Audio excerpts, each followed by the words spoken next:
কেউ আছেন দোকানে? কি দরকার কি লিবা গো?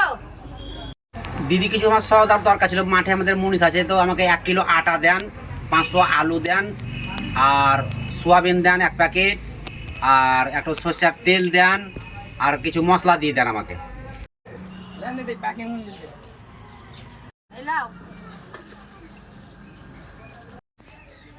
দিদি এতে সব কত হলো? 300 টাকা হলো গো, 300 টাকা। দিদি আপনি তো বললেন 300, তো 300 তো ধরেন নাই আমার কাছে, 200 হচ্ছে, তো 200 রেখে নেন, পরে আমি দিয়ে যাবো আপনাকে 100 টাকা। আমার তো কিনা জিনিস, আমার তো ধার বাকি মহাজন দেয় না। আমি তাইলে 100 টাকার জিনিস বের করে লিছি, 200 টাকা দিয়ে দিছি। দিদি একটু দয়া করেন, ধরেন মাঠে আমাদের মুনিশ আছে, নাহলে খেতে পাবে না, খাবার বানাতে হবে, একটু দেন, আমি পরে দিয়ে যাবো আপনাকে 100 টাকা।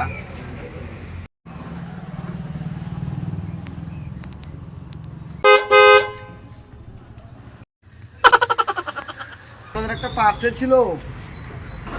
কত টাকা গো? 100।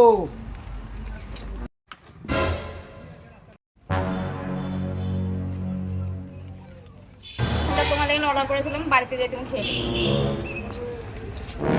দিদি আমি আপনাকে ভুল ভেবেছিলাম, আমি ভাবতে পারি যে আপনি এত বড় মনের মানুষ, আপনি আমার জন্য এত করলেন, দিদি আমাকে ক্ষমা করে দিন।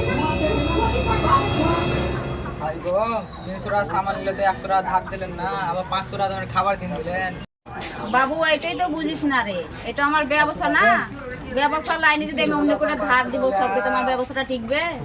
বল, ব্যবসার লাইনে এটাই তো, এটা তো তোরা বুঝিস না। আমি যদি ব্যবসার লাইনে আমি ধার দিয়ে দিব, 200-300 টাকার জিনিস আমি 200 টাকা নিব, 100 টাকা বাকি দিব, তোমার ওই বাকি পয়সাটা কি আর আসবে? আমার ব্যবসাটা টিকবে? বল। এটা দেখে আমাকে মায়া লাগলো, সেই জন্য আমি খাবারটা দিলাম। আর আমি ব্যবসার লাইনে আমি যদি খাতি করবো, তোমার ব্যবসা কি করবে?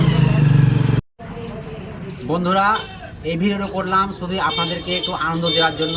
যদি ভালো লাগে তাহলে একটু লাইক কমেন্ট করে একটু আমাদের পাশে থাকবেন, এতটাই বলার। দিদি কিছু বলার আছে তো বলেন। আমরা এটাই চাইছি, আমাদেরকে একটুকু আমাদের ভিডিও দেখে যে আপনাদেরকে খুশি লাগে, লাইক করবে। Follow me. আমাদের এটুকুনি অনুরোধ করলাম।